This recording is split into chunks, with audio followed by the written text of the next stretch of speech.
Hello, very good day to everyone. Myself Swathi.P from Sri Venkateshwara College of Engineering. So for today's video, we have web technology and its applications. Under that, let us study about the creation of tables and creation of forms. So first one is the creation of tables. A table in HTML is created using the table element and can be used to represent information that exists in two-dimensional grid. That is, the grid is nothing but the small square units. Tables can be used to display calendars, financial data, pricing data, business data, and many of the other data sets. So an HTML table data structure is as follows. You can see here, this is the table, and the TR represents the table rows and TD represents the table data cells. So TR is the table. Whenever we want to end the sentence in HTML, we have to end it with the backslash. So this is the basic table structure where the first starting line should be the table and next is the number of rows. So let us see what is the column spanning. There are two types of spanning, column span and row span. Spanning rows in columns. We have learned two key things about tables. The first is all that content must appear within the table data cells or the table header. Table header also can be included. That is, we can see the title, artist, year, size, width, and height. So to include the heading, we use the keyword that is the table heading, that is TH. So spanning columns, this is the example of the spanning column. You can see the rows only has four elements of the cell, whereas here we have merged it together to two. So this is the main content of the spanning of the rows and the columns in the HTML tables. So here is a typical example of adding headings. Death of Margaret, artist, year, width, height, all this. Here, these are the root. The death of Margaret, Jacques, then Gustav. He died in the 1793, and the width of the given table. Since however you want, you can create a table. So instead of the title, you can give colors and fruits in place of the artist, and you can wish we can create a table to store any of the data that is specified. So the next one is the creation of forms. Okay, in creation of forms, you can see that an HTML is used to collect using user input. The user input must often send to a server for processing.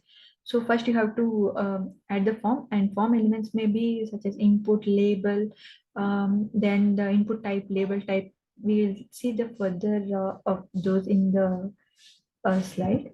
So let us see few of the examples within this.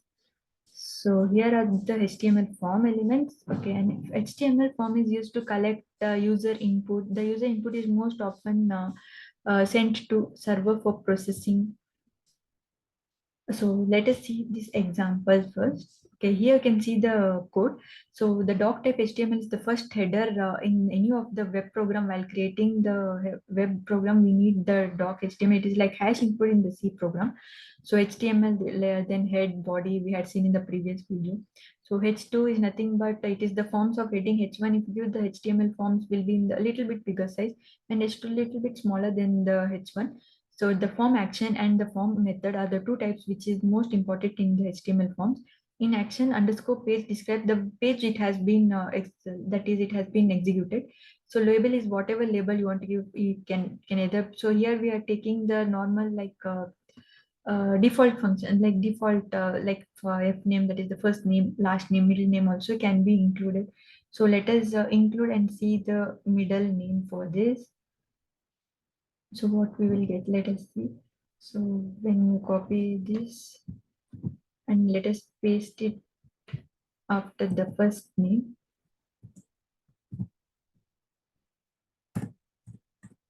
So instead of F name, let us give middle name. That is the instead of first name, we are executing it as a middle name.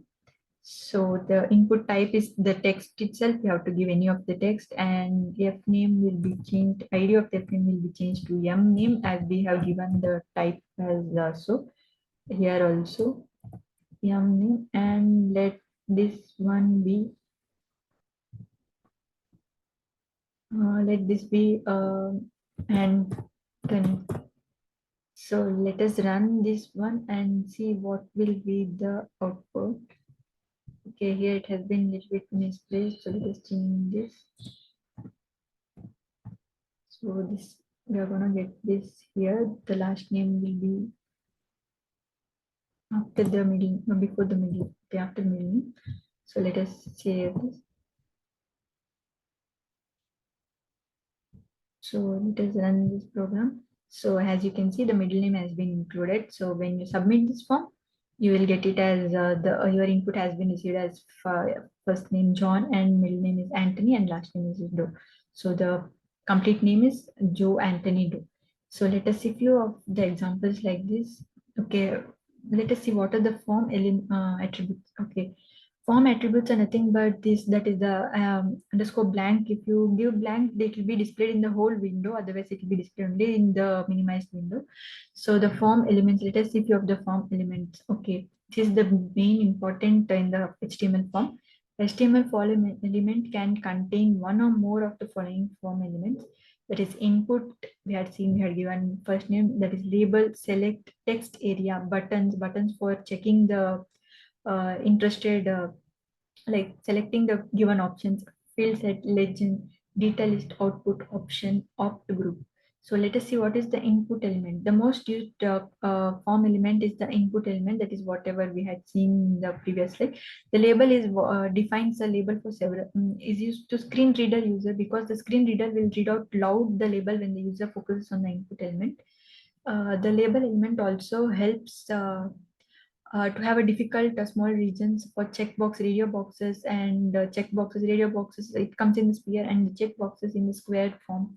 So select elements. Let us see how the select elements works. Okay, here you have given the select ID cars. So choose a car. Okay, we have given only four of the car options. Among them only you can create, but we can't input any of them because select has been here.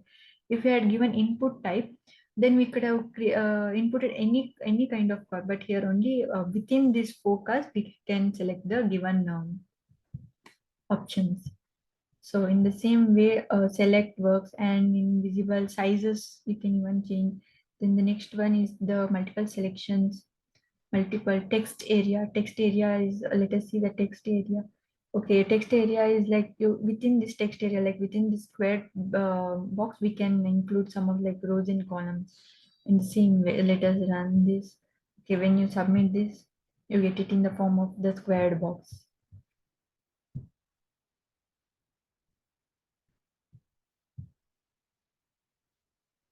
So HTML form,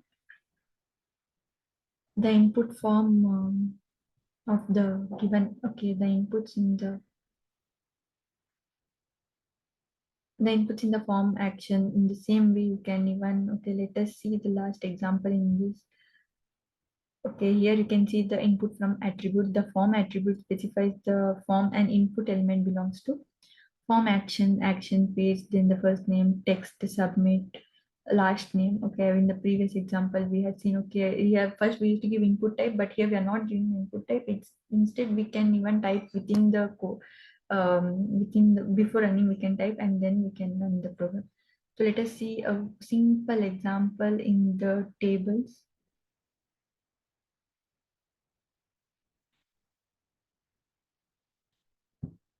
Okay, so HTML tables allows web developers to arrange into rows in columns. Can even define a table. Okay, here you can see the padding and spacing. Let us see padding and spacing in the table. Okay, padding and spacing is nothing but cell padding. Okay, cell padding is the space between the cell edges and the cell content. By default is the set to 0. To add padding on table cells, I use the CSS padding property. Okay, in the same way you can even add colors, table colors to the group. So let us try this example in the notepad. Okay, let me just copy this. So in Notepad,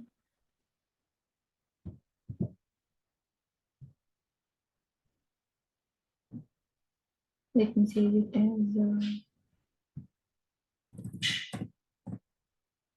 tables. Dot. Important point is that the extension should always be HTML or .html. And the step, let me see. Okay, after saving,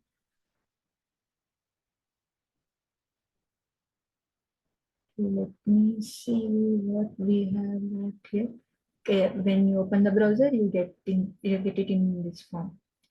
So in today's video, we had seen about the HTML forms and HTML tables, how those works. And in HTML forms, we have few of the attributes, that is label, input, table, radio buttons, check boxes. And in tables, we have seen about the row span and the column span. And at last, we have seen the table and how it has been executed. Okay, only for Monday and Tuesday, it has been blue. If you want, even you can change for the Wednesday, Thursday, Friday. All these colors can be changed. So let me see. In this way, we can learn about the HTML programs. So thank you. Do have a nice day.